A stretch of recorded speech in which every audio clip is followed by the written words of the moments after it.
खुलुमबाय गिबियावनो बड' जोबनै चेनेल नायग्रो नोंथांमोनखौ चेनेलाव बयखौबो बरायना लाग्रोनाय जाबाय नैबे मोनसे गोदान भिडिअखौ नोंथांमोना बयबो जोबजासिम नायलांगोन होननानै आसा खालामनाय थाबाय आङो स्टुडेन्टफोरनि थाखाय बे भिडिअखौ लाबोनाय जादों नोंथांमोनाथ' बयबो नेशनेल स्कलारशिप पर्टेलनिफ्राय फैनाय स्कलारशिपफोरखौ एप्लाइ खालामो जानांगौ दा बिनिफ्राय जोंहा आपडेट ओंखारना फैदों नोंथांमोना फैसाखौ मोननो हासिगोन दा बिनिखायनो सोरबादि केन्डिडेटआ फैसाखौ मोननो हासिगोन एबा बबे स्किमनि फैसा हाबगोन आं बेखौ नोंथांमोननो बे भिडिअनि गेजेरजों खोन्थाहरनो सानदों दा बिनिखायनो गासिबो स्टुडेन्ट नोंथांमोना गासिबो बे भिडिअखौ जोबजासिम नायलांदो जेनेबा नोंथांमोना नोंनि बे स्कलारशिपनि स्टेटासा माबायदि जाना दं माबोरै चेक खालामनांगौ फैसा हाबगोन ना हाबा बेफोरखौ माबोरै चेक खालामनांगौ आं बे भिडिअनि गेजेरजों खोन्थाहरनो सानदों नोंथांमोना बयबो भिडिअखौ जोबजासिम नायलां चेनेलाव गोदानै फैदोंबा चेनेलखौ साबस्क्राइब खालाम बेबायदिनो जाहाथे आपडेट मोननो हायो नोंथांमोना मा खालाम लोगोफोर बे स्कलारशिपनि स्टेटासखौ नायनो थाखाय scholarship.gov.in बे अफिसियेल वेबसाइटआव फैबानो जाबाय आं अफिसियेल वेबसाइटनि लिंकखौ नोंथांमोना भिडिअनि डिसक्रिपसनाव होनानै दोनदों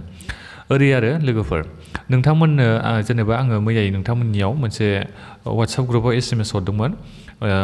सोंहरदोंमोन जेनेबा नोंथांमोना आंनो एप्लिकेसन आइडिखौ हरनानै आंनो चेक खालामहोनो हागोन होननानै आं नोंथांमोननियाव हरनायाव आं नोंथांमोननि गासिबनिखौबो नायनो हाया जोङो आङो माने माखासे केन्डिडेटफोरनि एप्लिकेसन आइडिखौ लानानै नायनायाव आं बेहाय नुदों नोंथांमोननिया माने गासिबो जाजोब्बाय डिटेल्स होनायफ्रा गासिबो जाजोब्बाय माथ्र नोंथांमोननिया बै जायफोर नोंथांमोना रिनिउवेल ना जायफोर थांनाय बोसोराव रिनिउवेल खालामनाय बिथांमोननिया माने गासिबो जाजोब्बाय डिटेल्स होनाया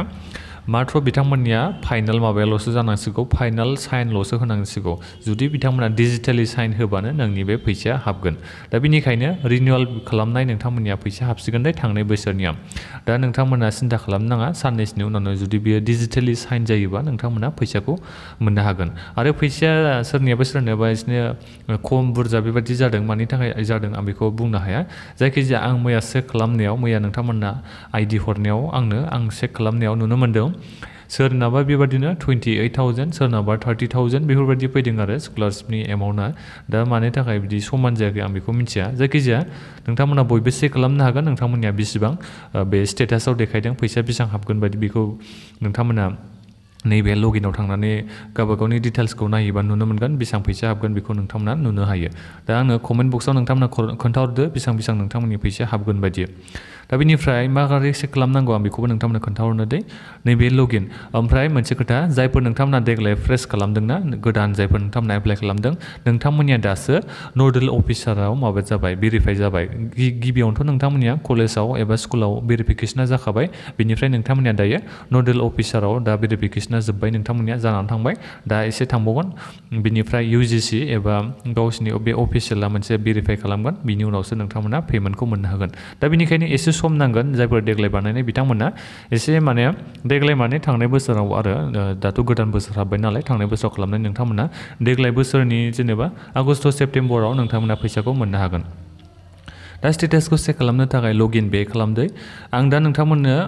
आंनिथ' अफिसियेलि माने एकाउन्ट गैया नालाय नोंथांमोननिखौ लानानै आं बेहाय लगइन खालामनानै नोंथांमोननो देखायलिया एसे प्राइभेसिनि खोथा थायो नालाय नोंथांमोना मा खालाम लगइन खालामनो थाखाय जेनेबा नोंथाङा थांनाय बोसोराव माने 2021 मायथाइयाव रिनिउवेल खालामदोंबा नैबेहाय 2022 बेहाय नोंथांमोना थुनानै लगइन खालामबानो जाबाय एप्लिकेसन आइडि बिनिफ्राय पासवर्डखौ होनानै नोंथांमोना लगइन खालामदो ओमफ्राय नैबे केपचा क'डखौ होनानै लगइन खालामबानो नोंथांमोना गावबागावनि स्टेटासखौ चेक खालामनो हागोन जुदि नोंनि बे स्टेटासाव देखायबाय जेनेबा पेमेन्ट सेन्ड टु ओरै देखायगोन आरो लास्टआव माने डिजिटेलि साइन इज रिक्वायर्ड जुदि डिजिटेल साइन जाबानो नोंनि फैसा हाबसिगोन माने डिजिटेल साइन देखायबा गासिबो जुदि येस जाजोबा जुदि डिजिटेलि साइन बिबायबा अब्ला नोंनि फैसाया हाबसिगोन माने नोंथाङा सिन्था खालामनांला एसेल' साननैसोल' एबा माने मास मोनसे नङाबा जायखिजाया बांसिनथारबाबो मास मोनसे नेनांसिगोन नोंथांमोना फैसाखौ मोननो थाखाय एसे नेदो आरो ओमफ्राय फैसाया हाबनायखौ माबोरै चेक खालामनो आं बेखौबो नोंथांमोननो खोन्थानो दे नोंथांमोनाथ' मिथिखागौ PFMS होननायखौ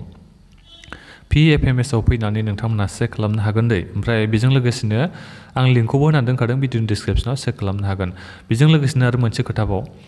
बे PFMS आव फैखांनायनि उनाव नैबेहाय नोंथांमोना नुनो मोनगोन ना ट्रेक NSP पेमेन्ट्स बेहाय थांनानै नोंथांमोना बानायनायनि उनावबो माखासे ओरै जायो पेमेन्ट इज नट इनिशिएटेड बेबायदि देखायोना नोंथांमोना मिथिखागौ जायफोर नोंथांमोना चेक खालामबाय थायो जेनेबा नोंथाङा नैबेहाय NSP नि एप्लिकेसन आइडि नैबे भेरिफिकेसन होनानै चेक खालामनायाव ओरै देखायो पेमेन्ट इज नट इनिशिएटेड बेबायदि देखायो बेफोरबायदि देखायनायखौ नोंथांमोना सिन्था खालामनो नाङा माने नोंनि बे फैसाया जुदि नोंनि बेंक एकाउन्टसिम फैगोनबा एबा नोंनो मात्र फैनांसिगौल'बा अब्ला नोंथांमोननो बे PFMSनि एकाउन्टाव नोंनि फैसाखौ देखायगोन बेसेबां हाबगोन दा बेनिखायनो पेमेन्ट इज नट इनिशिएटेड जाजानाय नोंथांमोना जेबो सिन्था खालामनांगौनि गोनांथि गैया एसे सम नेबानो जाबाय जेब्ला पेमेन्टआ फैसाखौ नोंनि बेंक एकाउन्टसिम सोहरगोन अब्ला नोंनि बे फैसानि डिटेल्सआ बेहाय फैगोन PFMSआव PFMSआव फैखांबासो नोंनि बेंक एकाउन्टआव फैसाया हाबगोन दा बेखिनियानोमोन नोंथांमोना बेंक एकाउन्ट नाम्बारखौ होनानैबो चेक खालामनो हागोन बेखौ जेबो सिन्था खालामनाङा दा बैहाय आं नोंथांमोननो बे देखायनाय जायासै